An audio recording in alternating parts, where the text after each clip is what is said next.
Good morning, everyone. And wow, this is such an esteemed panel and stellar gathering of senior B school directors. And I almost feel like a student in front of you. So, and we have a 70-minute panel. So I hope to do full justice to this panel. So starting with Dr. Sahay, uh, I'll ask you about your experience. How have you steered the technology narrative at your B school? First of all, thank you so much, Anurag, for creating these kind of conversations and the purpose with which you're working towards business education enhancement. Yes, technology, especially in a B school like ours, situated in Tier 2 or rather Tier 3 of India, we were perhaps one of those schools for whom Corona was a huge blessing, because all of a sudden the geographies ceased to exist. And something which professors would have taken, I don't know, so much of time, because professors have inertia, but professors also have love for their students. So I have seen professors moving overnight and adapting and adopting technology. So I think that was one of the watershed moments in education, especially for campuses like us, and it had been a huge, I would say, facilitator for us. Now coming back to technology, just to give you perspective, we are a little different campus in terms of how we have grown. Not many people would know that IIM Tier 3 is growing very differently. As I'm talking to you today, we have zero means zero support, neither from government, state, central, anywhere, and we are completely what we call it as Atmanirbhar. So in this country of Atmanirbhar, we are actually going fast. And I guess in so many ways we represent country, the young, vibrant, raring to go. So as I'm speaking to you today in terms of number of students, IIM Bodh Gaya stands at number 4 among 21 IIMs that are there. And the reasons are very simple, that we knew that we have to grow fast. So as I'm talking, I have more than 1,150 student vibrant community. So number 4, and next year I think we'll become number 3. Not that we could become so big, but see the wonderful work the sisters institutions have done, which have been there in existence for so many years. Now, but the only thing which we have in a very conspicuous choice we have chosen is, we do only pretty much full-time, long duration, residential. So in Hindi में बोलें तो ठेका लेते हैं बच्चों का. So we actually, because that, there are two ways to go about it. One is you can cry about it that there is no industry and commerce in that part of the world, or else you become a learning institution. So now that we are a very vibrant community and the numbers are so big, the active adoption of technology was the only way. Whether to bring the world-class professors from all over the globe in the classroom, or simple mundane things like classroom management or LMS or whatever technology can give. Needless to say, we are a young campus, and the common phrase which we use is, we are young, so we try hard. And the good thing about it is, I have an exceptionally young faculty which is very good with AIs and MLs of the world. So though it can be seen as a disruption, I guess what we've done about it is we have actually gone ahead and embraced it.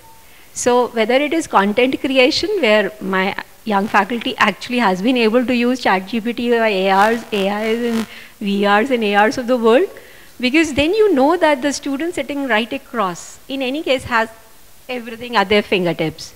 So there's no way in which you can create it as or see it as a competition. All this technology has to be the collaborator.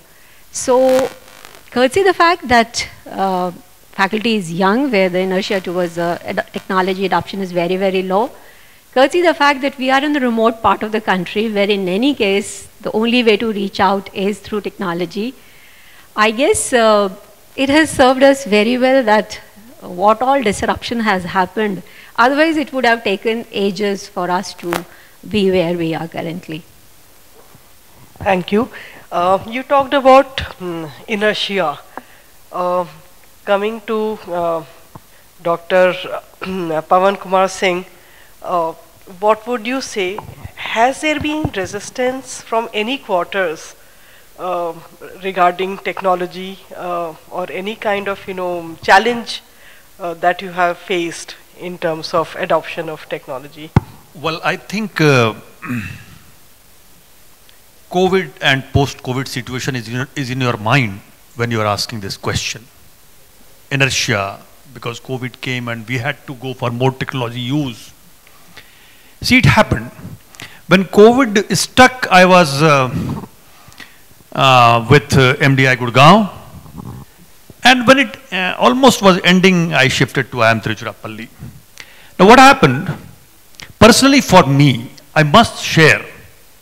Personally for me, this COVID, coming of COVID and technology being used more and more, personally for me, it was not a new experience for me at all.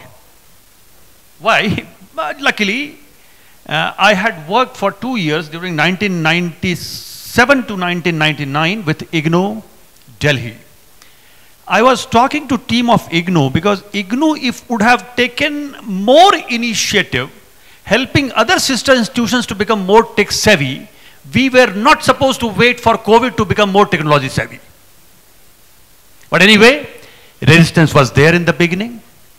For example, my one very, very respected faculty said, "Sir, I am not intelligent like other colleagues. Let them adopt technology. I'll wait because after 15, 20 days, COVID will go away.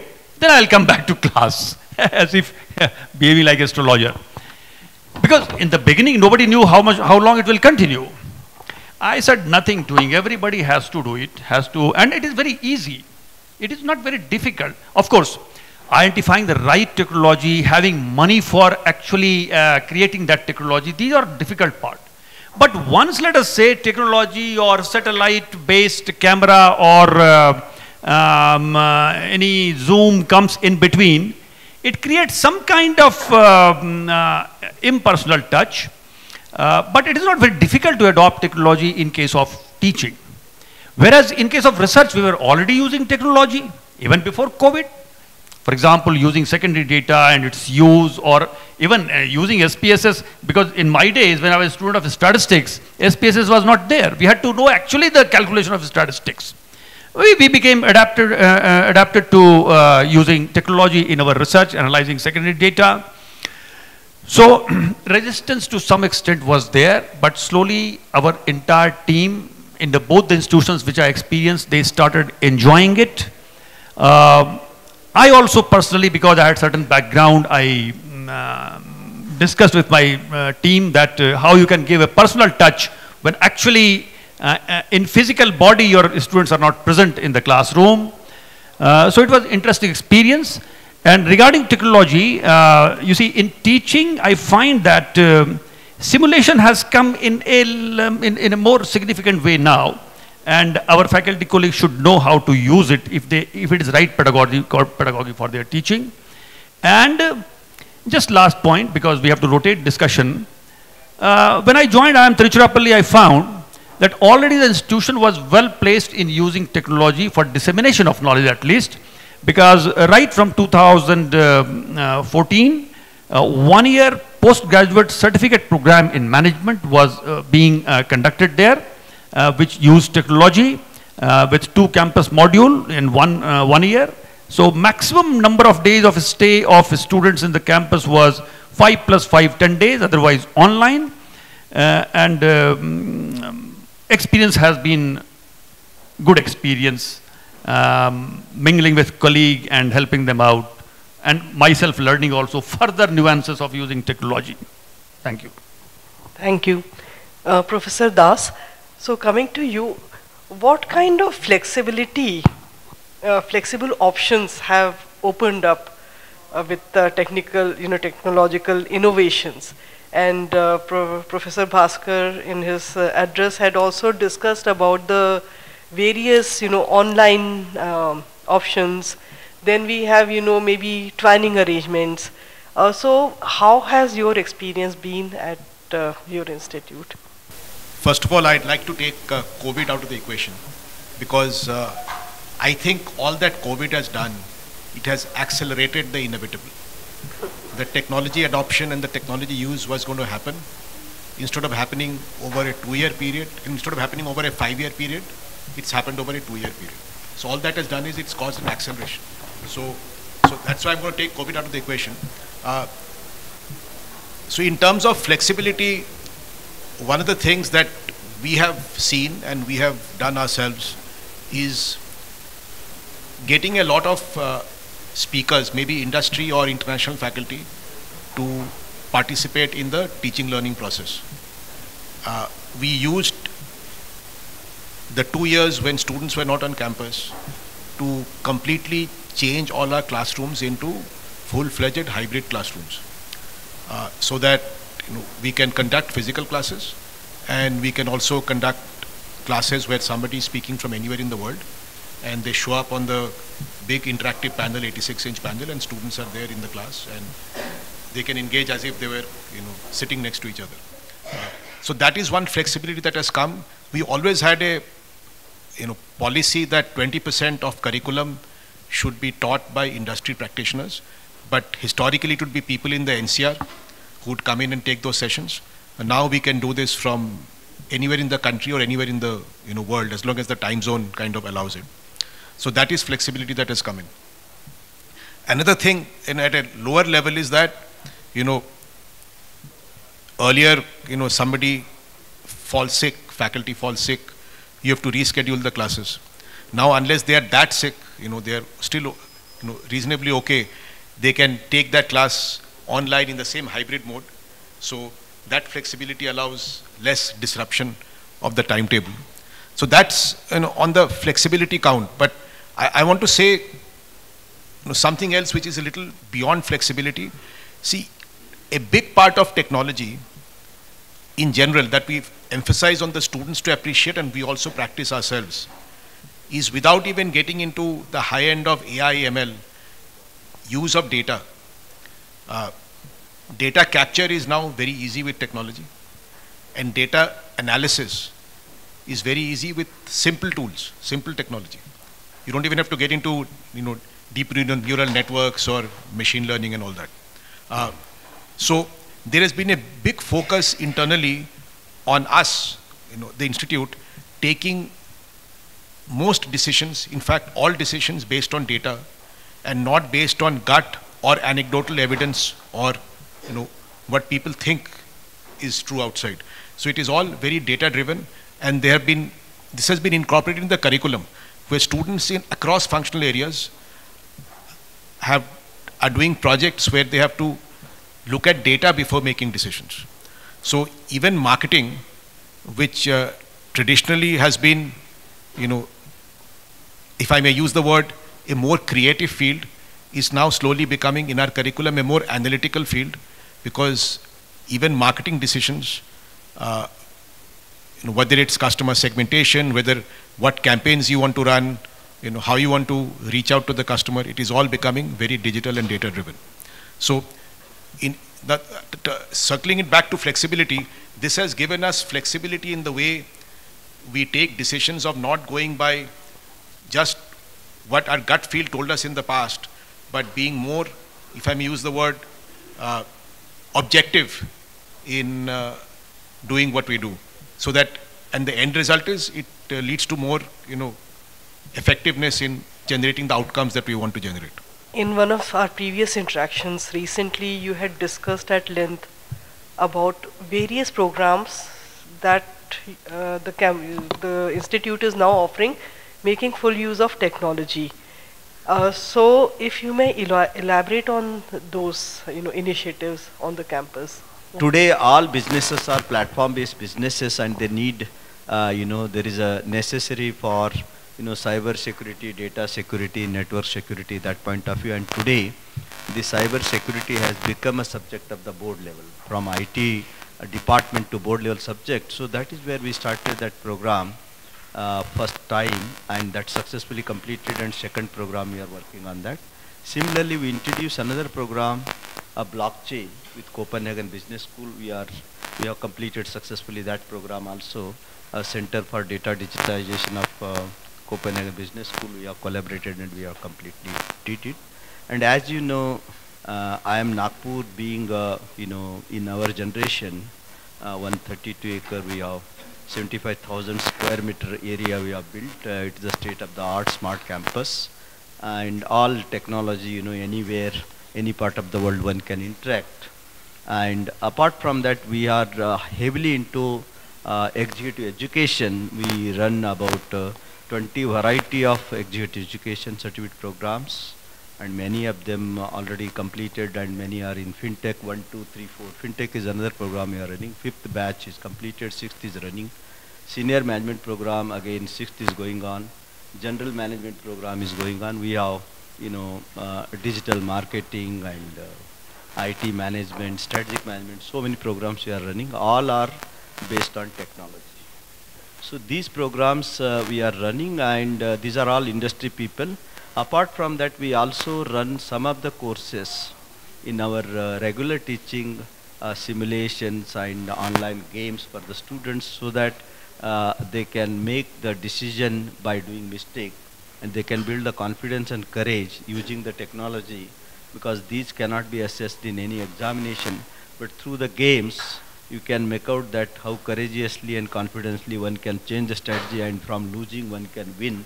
So those kind of games also we use in our curriculum. Coming to Dr. Ramamoorthy, the industry inputs that are required are very essential, especially also in course, curriculum modification. What has been your experience in this regard, and if you may elaborate on that, and how what is the engagement level with the industry? So we actually have a very active engagement with industry. For the past, from the time I took over, not in the first year or second year, we got this COVID. After that, each year, we review our entire MBA curriculum, right, with the industry experts, about 8 to 9. If it's, for example, if it's HR courses are reviewed by HR people, and they tell us what needs to be included and what can be sort of excluded, or what the industry requirements are. The same thing with business analytics. See, for example, our MBA business analytics program that we graduated the first batch this year, it was the culmination of industry input. Okay. So next year we'll be graduating the second batch. Similarly, like we introduced an MSc in data science program with IIT Roper. The first batch is going on. Now the students are in IIT Roper. Next year they'll come to us. And next year we are going to introduce another program with the NIT Jalandhar MSc program in digital emerging technologies. Okay. So the whole idea for these things, as well as the curriculum, came from the industry. What exactly they wanted and what is lacking. So we said we'll experiment it. The MSc Data Science program so far is quite a success. In fact, the average intake has been much more. Again, these are not online. We just made it as physical. We are hopeful that even the NIT Jalandhar program will be similarly will meet the needs. I think in business education, we cannot ignore the industry. Ultimately, it is the industry that we cater to. Our students go there, right? So we do have an active engagement and involvement of the curriculum review. And of course, just like Dr. Himadri Das mentioned, that we also have about, our target is 1/3 of the courses being taught by industry expert, but we are not able to reach that.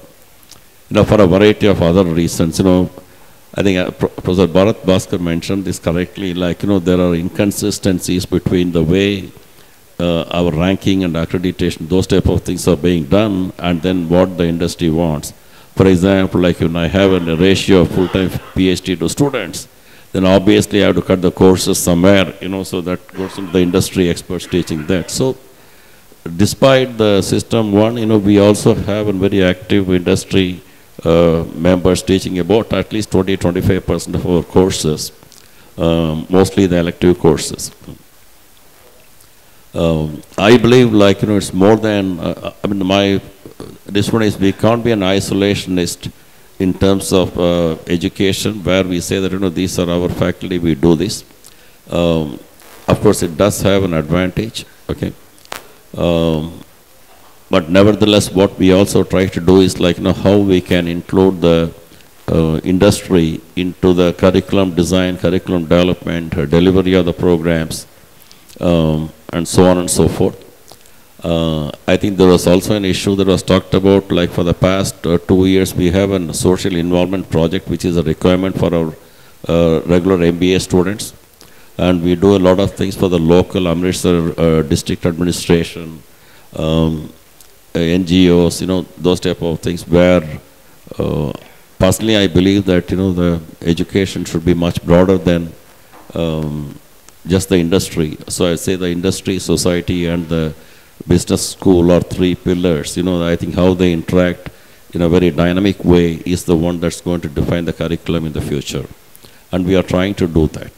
And I'm very confident that we'll also be having more programs in collaboration with other IITs or NITs, right? Rather than just focusing on the B school education as an isolated, independent one. Thank you. Dr. Goyal, so Dr. Sahay had mentioned about geographical factor. What has been, maybe experience or challenges at IIM Shillong in maybe involving the industry in curriculum redesigning and industry engagement? And thank you, Dr. Anurag, for inviting me and giving this opportunity to interact with such a large audience. And already Bharat Bhaskar has set the tone for today's discussion. Question, yes, this basic question is that what is the future of business education? And especially when I was just looking at the role of leadership and technology, of course, as far as this, the topic of this panel is concerned. I think that I'll take is a broader perspective. That as far as leadership is concerned, we all know that we need to have a vision, very clear vision. And of course, there must be a vision. There must be a passion to achieve that vision. So when I joined IIM Shillong, I know that there was a lot of challenges, many challenges, because the remotest area, and many people, they told me that whether it's a new institution even after 10 years, where I joined. So I think that yes, question is very, very apt and very, very clear. But if we just understand that what are the challenges and how we can convert those challenges into opportunities. Because when we analyzed that situation, the place, I found that for all the 8 states, there is only one IIM. All other states, each state is having one IIM, but all the 8 states, they are having only one IIM. And we are having international boundaries which probably no other institute is having. And then it's a lot of diversity. And when we looked at the ambience, like for example, on one side the hills, other side the forest, and the clouds are just moving around sometimes in the classrooms. I think that when we talk about even the AQI, when in Delhi it is 999, it is only there 10 or 9 AQI. So I think that there are many opportunities that we can really exploit. And that was the reason that we started working that way, that let us have that vision and how to really make it a global school. Because the vision statement for us is just not a statement. If we are a global school, how to make a global school? So what we wanted is that let us now go to the international partners, only the accredited schools, and then let us just have tie-ups with them. And then challenge was that how to bring them to India and especially to Shillong. For them, it is only Delhi or Bangalore or sometimes the metro cities. But then when we just told them that this is such a beautiful site of India, and this is how that the potential is there, we could attract many of the partners.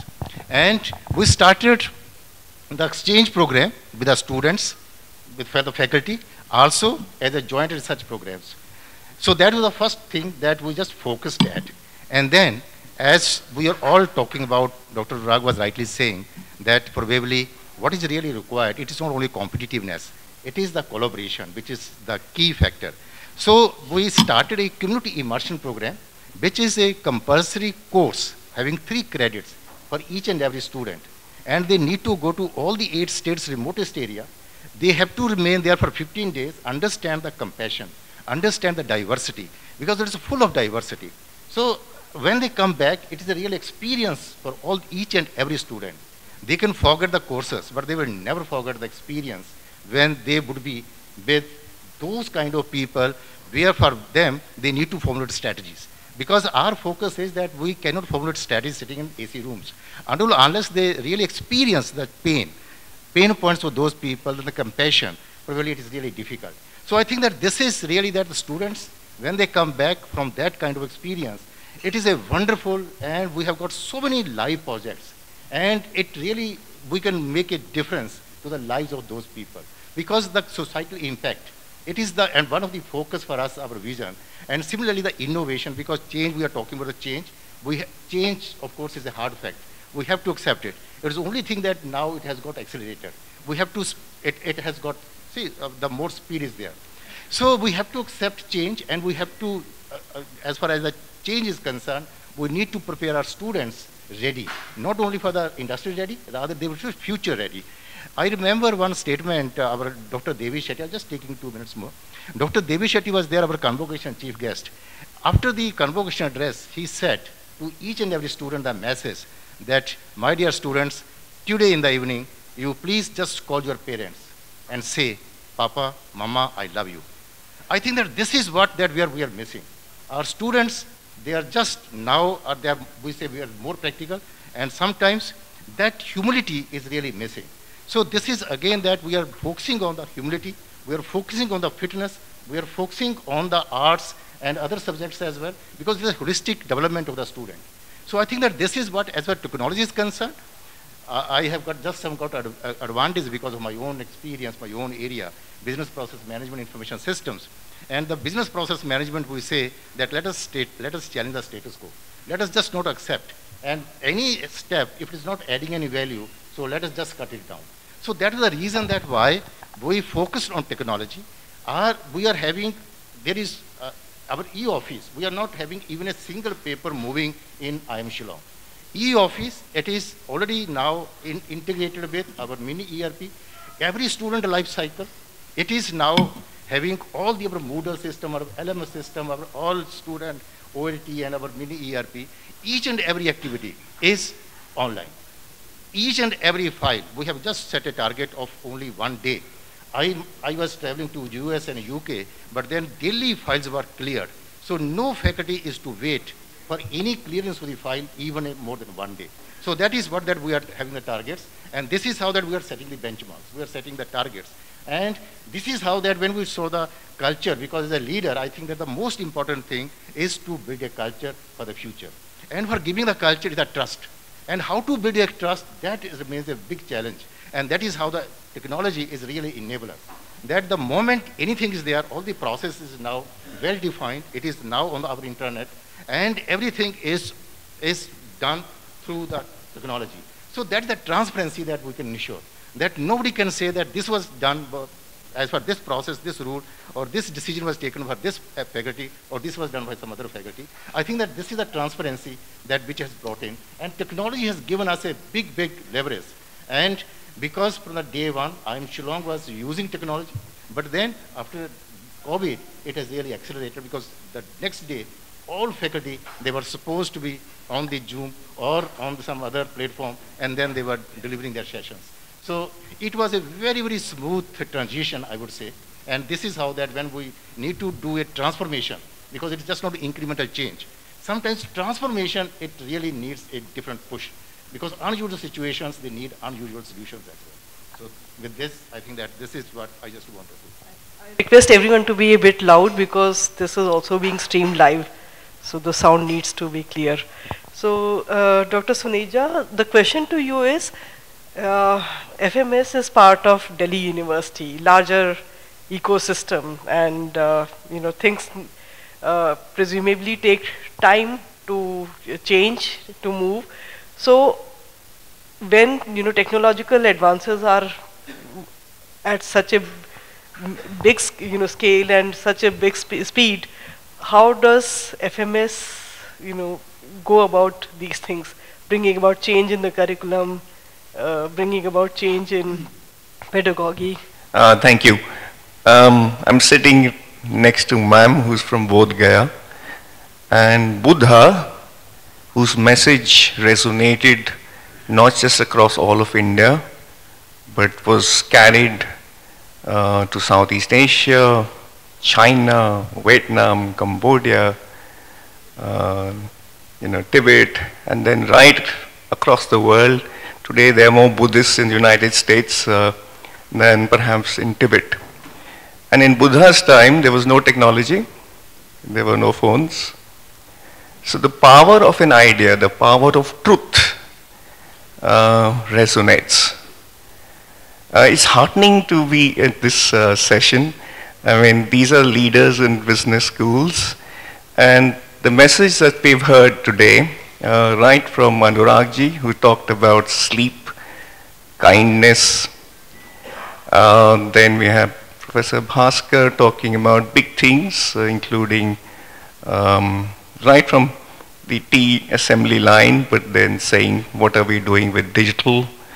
We've had talk today about society, Amritsar, Shillong,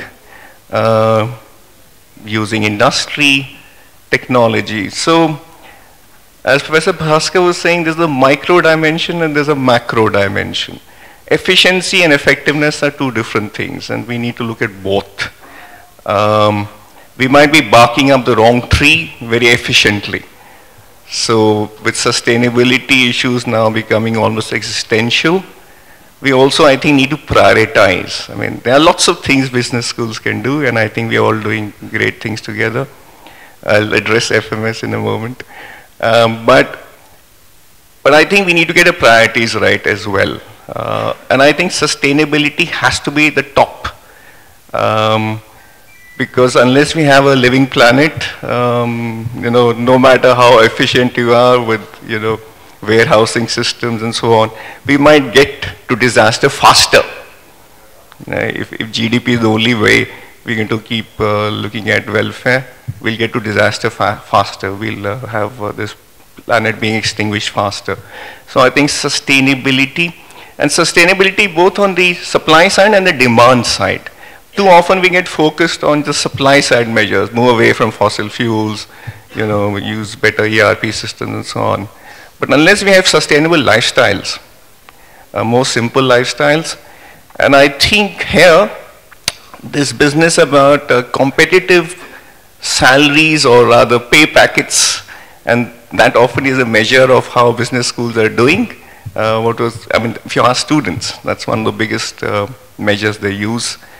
I think they deserve the praise, but we need to be making students a little more sensitive. Maybe that is, the kind of things by societal programs, they get to see the rest of India and what their median pay is, how much their pay is. I remember FMS last year, I think about whatever, I wouldn't mention it was pretty good. I mean, much better the average pay than most of our professors. And yet some of them were depressed because when they compared it to some of the top 3 IMs, they were not exactly there. And I told them, well, look at what the median average Indian income is, and you should be very lucky. You should feel very lucky. So I think we should sensitize the students that, more simple lives which are less materialistic, more aesthetic, more moral. Happiness and pleasure are different things. And now to FMS. Yes, we have challenges. I've been a Pro-Vice Chancellor of the University of Delhi, apart from my current post at Dean of FMS. So I know the challenges of a big bureaucracy. Yeah, and yet there are benefits. Most business schools in the United States are part of bigger universities. They're not standalones. Harvard Business School is a part of Harvard, and Stanford Business School is part of Stanford. So they do well while being part of larger university systems. In fact, the NEP normally now talks about trying to cluster and so forth. However, the advantages of standalone, I sometimes envy the freedom directors of IIMs have. Even if I have to have give tea, I have to send the file to the finance officer at University of Delhi. So I really envy what they are. But there are advantages of large systems as well. So yes, but I'm above all gladdened by the entrepreneurial spirit which is in the directors of the business schools here, who are thinking not just widely but deeply. And I think those experimentation needs to carry forward. But I think we also need to have more conversations. And I thank Mrs. Vivek and Anurag for doing this. We need to talk more at these levels so as to evolve a common agenda. Thank you. Thank you so much. While there are quite a few questions, but time is fast running out, and I also want some time for questions also. So the next round of questions will be on ChatGPT, because that has in the last 1 year significantly changed the conversation. So at B schools, what has been, yes sir. In the last 1 year, ChatGPT has significantly shifted the conversation. How are B schools responding? See, I think generative AI and large language models are a great thing that have happened. You know, the knee-jerk reaction of a lot of my colleagues were that, oh, now there is ChatGPT, now students can, you know, do term projects and assignments using that, and they can answer questions using that. I think that was, like I said, a knee-jerk reaction. In reality, large language models, generative AI and ChatGPT is just one example. The first example of it is a great thing because it creates a lot of opportunities, which we should always look at the opportunities and not get worried about the challenges, because challenges can be converted to opportunities.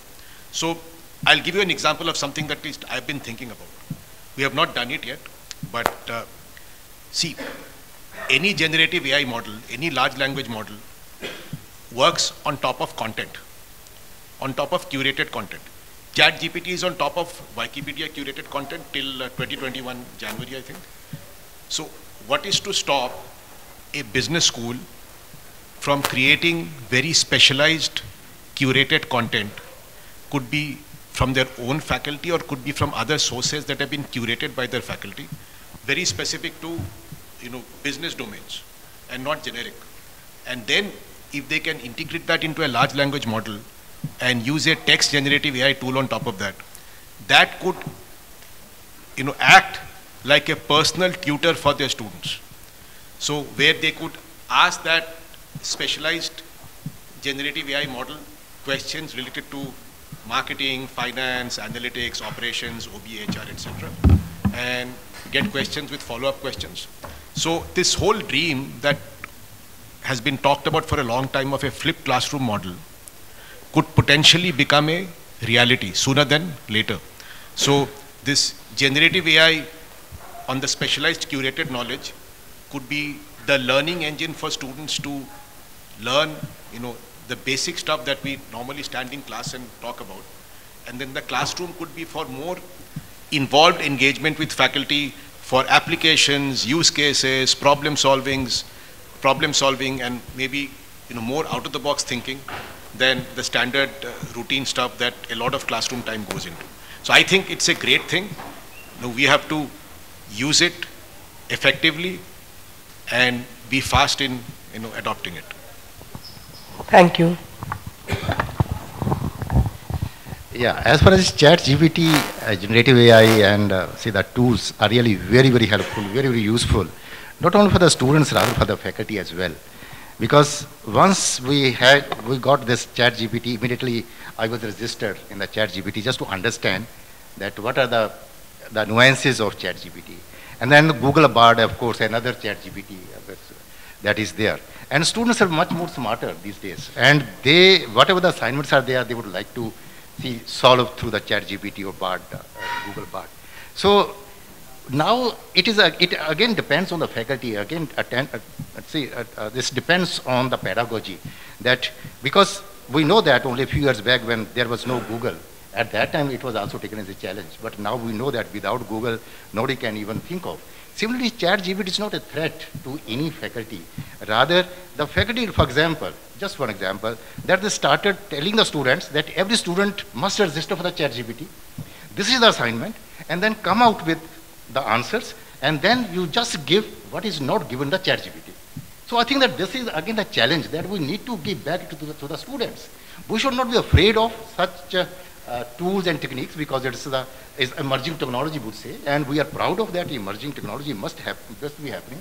But then how to make use of the technology, I think that it all depends on the faculty. And that is also a challenge, that it is not only the training of the students, pedagogy and content of the students, but the faculty as well. We need to update our learning, because that is the reason why we need to say that we need to learn, unlearn and relearn.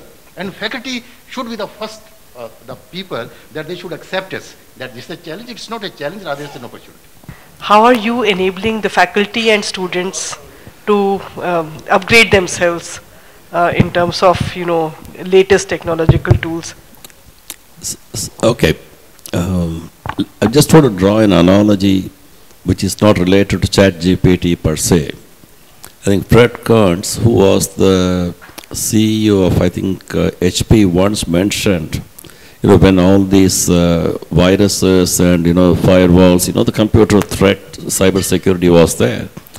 He said, that we are always playing the catching game, that we have to be more innovative, right, in staying ahead of the way these hackers, right, use technology to hack into our system. I think I learned this lesson long ago in the classroom. So I just want to separate the perspective. One is what are we trying to do with ChatGPT or any technology for that matter, okay? Are we trying to, from the student point of view, are we focusing on the learning aspect of the student? Or are we talking about the assessment aspect of the student learning, okay? I think most of the time the threat or fear that comes is the assessment aspect of the student learning, that, I give an assignment, they use ChatGPT, throw something, right? And then I don't know whether it is students' work or somebody else's. I think this, even before ChatGPT, for example, with Google and all that, this threat was that you give a take-home assignment, you don't know whether it is their work or not, okay? So what I have been practicing in the past, not today, like for the past 15, 20 years, is that I don't give any assessment or exam, right, which is based on where the students can go online and look for it, because most of them are generated by me, or sometimes they are even like in an in-class exam also. It is, I may pick up a news item that came like 2 days ago and use that in the exam, okay? So that's an advantage that I always said, where I'm only able to assess the student's ability to think, right, beyond, what this ChatGPT or anybody can give, okay? In fact, in Ahmedabad, when I was teaching this course, my AA told me that students don't come to me, they went to the AA and then said, where does sir come up with these questions? Okay, which we, most of the time they do that. So I think that is, we have to always keep in mind that as educators, we have to stay ahead of this ChatGPT or anything else, if we are really focusing on measuring the student learning, right, rather than whether they learn. Okay, I have no problem if they use ChatGPT or any technology and learn, right, at least the 40–50%. Okay. That is one. I think from the faculty's point of view, like this threat was there, okay, that I do find, for example, some type of resistance at this time from the faculty members. It's more a mindset. I think what I have, they always say how do we do this, can we control it? The thing is, as educators, teachers, we must know that there are things we cannot control. These are given to us. So now we just have to work within those givens, within those constraints, and see how we can build the system and ensure that the educational quality is there. The last point I just want, it can also be used, for example, on a positive side. I had this Blackboard do a demo for us, it's an LMS platform. There, if you are, let's say, giving a case, upload the content of a case on this one, they can use AI and generative AI and all that to come up with some multiple choice questions based on that. You define 4, 5 questions, 6 questions.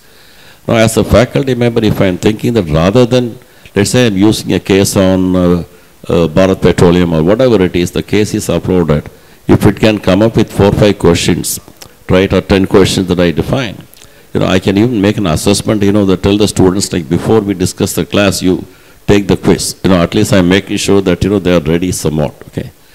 So technology is a double-edged sword, so how we use it is the one that, it depends, that control is with us. Thank you. Professor Singh, how are you, are there continuous upgradation programs on the campus so that, the faculties also kept abreast of the new technological advances? Because as Sir said that, there is resistance at times. So what are the kind of continuous development programs on the campus? Fine, at our institute, we are not as such significantly facing any problem of resistance. And faculty are overall technology savvy. That is happening. So that issue is not a very significant challenge.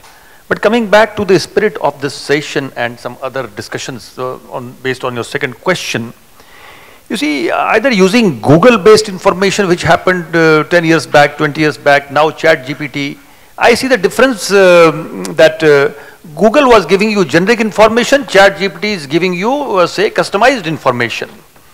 And when I was a student, or we were students, many of us, there was no information easily available, and good books only used to be with faculty, with professor. Book bank mein bhi nahi milta tha. Even in library, university library was not having one copy. What I'm trying to say is that we have shifted from a phase informing the uninformed to teaching the informed. Or simply to say, informing the uninformed to informing the informed. And that is a better way. And better schools, right from the beginning, they have believed in this format, informing the informed. Sometimes I also say, a B school is known by the course structuring they have done. And course structuring has to be so done that students become informed before entering the class, so that at next level, higher level, we can generate discussion. Now, coming to this technology and its threat, few things I would say. Teachers of management, they need to ask question, if not every day, but at least once a week. What is my eligibility to be a teacher in classroom in a physical body when every information is there? What is my role? So teachers need to ask question. As a teacher, I need to ask question, because teachers are supposed to read between the lines and the students are supposed to listen the silence of the teachers. That kind of subtlety we are actually arriving at. As we are moving outside, let us say, in the field of technology, in the field of world, in the field of, let us say, tangible data, we also need to actually develop insight. As Dr. Anurag ji raised this issue, that 4 points he raised, that we should learn from the scriptures, we should know how to sleep, we should know how to be kind, and we should know how to create a sustainable world. I see a pattern in it, because first two are intrapersonal and other two are basically interpersonal or outside yourself. That integration has to be made. So we need to shift our attention from informing the uninformed to informing the informed, and on that two challenges are there: the art and science of dissemination and art and science of evaluation. When ChatGPT is available to students, it is available to teachers also. So we should also build argument. We may start our class saying that ChatGPT says this on this matter. Now let us build on this argument. And in evaluation, we now need to be more creative. That even ChatGPT may not be able to help them if we are creative, let us say evaluator. That is my submission. Thank you. You had talked about young B schools and young crowd. So is there also reverse mentoring on the campus? Yeah, actually, you're very correct. In spite of the fact that I've got a very young faculty, it is very common for us to see reverse mentoring happening. You know, if I recollect, like Dr. Goyal was mentioning, that the day ChatGPT came into being, he actually enrolled into it. I am not from IT background, but I had to actually call a student to do it for me. So yes, there are so much that we have to learn from them, because when it comes to tools and technology, yes, they are ahead of us. But having said it, like what Professor Singh was mentioning, that in his time he was doing calculations by hand, and then calculators came into being. And then we also talked of how Google made ready-made information, and now ChatGPT make ready-made assignments. But the question is, these are all can be enablers. There's no way out. Adoption and embracement is the only way. Having said it, what we have to really look at is the larger picture. What is the B school there for? And what are the kind of talent set which the recruiters are now looking for? Anything which can be done by machine, that is not for which they're going to pay them the kind of salaries they pay. So we have to possibly work on those things. In a way, my colleagues have already said it, that you have to be creative. So creativity, innovation, thinking, critical thinking more so, negotiation, collaboration. I guess these are the few things that we have to be very, very cautious while developing our curriculum. It was so heartening to actually see Anurag talking or beginning the conversation only with these softer issues, be it kindness, be it compassion. So yes, I guess this business schools, and more so, again, you know, just to give you a perspective, those who are doing or pursuing SSCSB seriously, they would know that there is a standard 9 which is being added to SSCSB, which is all about social impact and sustainability. And if I recollect recently, my experience at San Antonio, where more than 967 deans and directors in a room like this were sitting, I remember the conversation started only with that, you know, we know that business schools find it very, very difficult to bring in these aspects in a business school because it's always have been more of top line, bottom line. So what we have done is, we have bought a white paper, and we'll show you with all the Excel sheets, impact sheets as to how this can be done. And then for almost 35 minutes, the presentation went on about a white paper. And they initially said that this is based on a business school in India. And when the conversation stopped, there was almost 7 to 8 minutes of standing ovation. After that, my life became so easy because all that I had to say to everyone whom I met was, okay, you know, that white paper was on our school. So see, like the kind of conversations which are shifting. So what initially Professor Bhaskar was mentioning, that it was all about to do. Now the conversations are more about to be. And I was talking to Dr. Sahay, and he works in neuro and all that stuff. And we, having as a school chosen mindfulness and social impact, like our vision statement is creating socially responsible, mindful leaders. And while we were doing so, we were very cautious that this should not be seen as a hocus pocus. So we were very clear that either we create a metrics around it, something which can be measured is only that can be improved. And secondly, let's stake claim, because this is something which is a wisdom which has always been as ours. So we are looking forward to help any kind of EEG and ECG machines which can be put in campus, and which is where I say technology has a role to play. That we have to use technology across. See, gamifications, simulations, all this is now order of the day in the campus. There's no other way you can immerse a student into a learning environment. And mind you, this is a very different generation. Those who are little gray-haired like me, I don't know whether you have noticed it or not, the way our kids watch YouTubes. It's always on 2x. So attention spans are becoming shorter, and I think in times to come, these are going to become very big issues. You know, the fact that students are not able to concentrate, the fact that people are not able to remain in the moment, and these are the kind of skill sets that we will have to incorporate in managers. Technology is an enabler, will always be there at the back. And with more progress, naturally the progress in the technology would happen. Meha, if I may ask, I want to ask from all of you, and you can start. Except 2 people on this panel, everyone has a MDI connection, but that's not the question.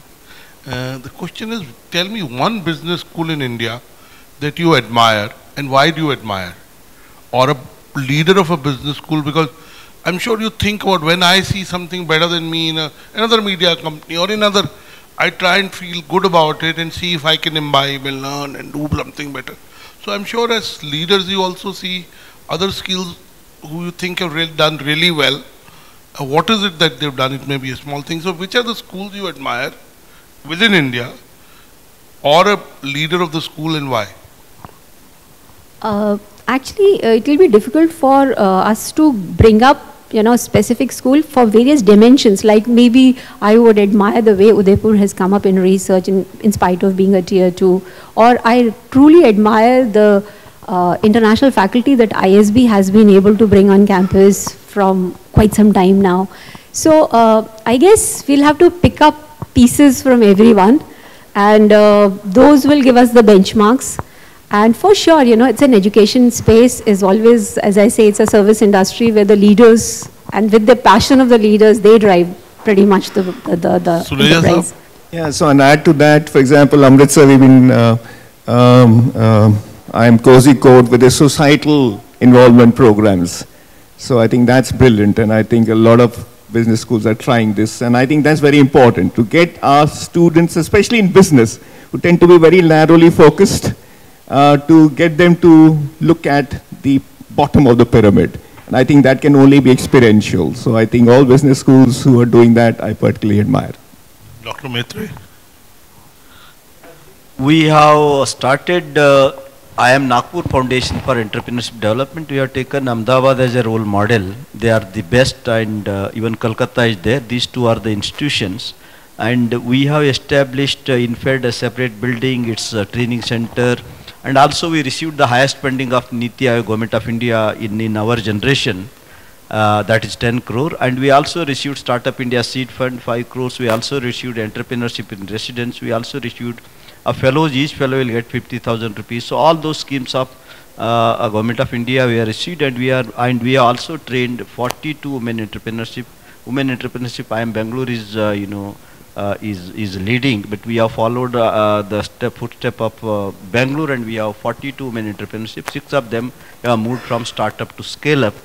So this is the one. And executive education, of course, we have followed the first generation, because IIM Nagpur, even though it is a young generation IIM, but I must say we have very senior faculty. Even though young institution, many will say we have young faculty, but I don't have young faculty. I have professors and associate professor, much more than the assistant professor. They are corporate ready. That is how we succeeded in executive education. So that we followed the senior generation IIM. Thank you. Dr. Goyal? You know that you already told that MDI should not be mentioned here, but yes, as far as I really admire, that is IIM Shillong, because from the day one, it is in the mission statement, the sustainability part. And as far as the sustainability part is concerned, IIM Shillong is just not believe in preaching, rather than actually practicing. Whereas the conservation of water, whether it is solar energy, whether it is non-use of plastic, whether it is plantation, whether it is non-use of any paper. So I think that this is how that IIM Shillong is really doing so many practices in sustainability. And every year we are having a SUSCON from the last 10 years. And it's an annual international conference where large number of practitioners, they do come and they talk about. Also in the induction program when they start, it's a 7 days program. We start only from the day one, that is sustainability. Because it is a mindset change. It is not just to teach one subject that we would become very good in sustainability. It is a mindset change, and we say that it is all pervasive. And it is having all the areas. Sustainability is not one subject. It's a mindset. And we take now, from this year we have started International Week. Because sustainability is not only region dependent. It is rather throughout the world. So we have called this year many international professors and students as well. Many students, they participated in it. And after 2 years, we also review that what we have told in the beginning and how we have practiced it, and then what is the outcome. Because they are going to be the future leaders. So I think that if it is imbibed in their minds, what sustainability is really important. Because this is not a luxury for us. This is not just we should do, rather we have to do. So I think that this is how that IIM Shillong is really doing. And I being there and witnessing all these things happening, because anyone comes to IIM Shillong, you will not find any bottle of plastic bottles there, no waste. So I think that this is how that students, they are so much trained, because of the mindset is concerned, that students will not throw any paper there. It's again, it's a teaching, it's a training. That sustainability is really very important. So I think that this is why. Dr. Ramamoorthy? The schools, base schools, for example. It's working. Yeah, base schools, I actually like Ahmedabad, what they are doing, the entrepreneurship and all that. Okay. Which IIM? Ahmedabad. IIM Ahmedabad. In fact, since my campus is still under construction, we have an incubation center ready and we are not ready to move in. I have not done that, but otherwise I want to send a couple of my faculty members to Ahmedabad to see how they are doing this incubation center and entrepreneurship activities and all that so that we can replicate. I think in terms of research, I would appreciate, I admire Bangalore. I am Bangalore. Okay, I think in the past few years, Bangalore has done quite a bit, in terms of raising the bar in terms of research, right, for the academic institutions. Okay. These are the two that come to my mind straight, and that doesn't mean that others are not good. Only thing is I may not have followed, I don't know completely what they are doing. Okay. Respect that. Dr. Pawan Kumar Singh. The same question would have different answer had it been raised about 15 years back, because different institutions were known for forte in different area. But now that has got blurred. For example, I also worked in NITI, which has become IIM Mumbai. It was known for operations management area. It's working, sir, it's working. But does not mean that other B schools did not develop in operations management area. Now, in the context of present time, your question is, it is difficult to say this is the school, but what is that a particular school is doing, what they are doing better at. So I would say, because we have to frankly take names of some institutes also, you see, as far as innovative culture, innovative culture for that, I am Ahmedabad, I would appreciate, and for, let us say, certain new adventures into upgrading the level of teaching and, let us say, academy industry interaction. Bangalore, so Ahmedabad, Bangalore always are our leading sisters, of course. But I would like to also name some other institutions which are less quoted. For example, about 25 years back, when I went to a local institute here near Chhatarpur, Sri Sim Institute, I found that their classes start with prayer. Which institute? Prayer. I think Sri Sim. In Chhatarpur area of Delhi. I went there long back. I found a good fervor is there. The moment you begin the class, you begin with prayers. And just don't mind, I'll take half a minute. Every Upanishadic learning used to begin with prayer. Because students are coming running to the class, faculty is coming running to the class and running from different world. Class is a different world, you are coming from different world. But when there is a collective prayer, you are in the same world, so receptivity and disseminating power both increase. I think there should be pedagogy in our Indian B school, that before you begin the topic, for 1 minute either you pray or maintain silence. That is a part of pedagogy. So I will appreciate that. I will also appreciate some other institutes, let us say, for social entrepreneurship or family business, let us say, SP Jain has done it. So there are so many for so many reasons. Thank you for raising this question. So just 1 minute, what question you have asked, what answer I have, I want to say in 1 minute. We have said as far as infrastructure is concerned, we are the best business school amongst the IIM. And we have been consulted many IIM, 5, 6 IIM, including Bangalore is constructing new campus, they are in touch with us. IIM Sambalpur, our education minister told IIM Sambalpur should be like IIM Nagpur. So they visited 3 times, IIM Ranchi, many institutions, IIM Lucknow, Dean's team visited. So infrastructure, smart infrastructure, high-tech, high-touch is concerned, we are number 1. And others are following. Thank you so much to my esteemed panelists.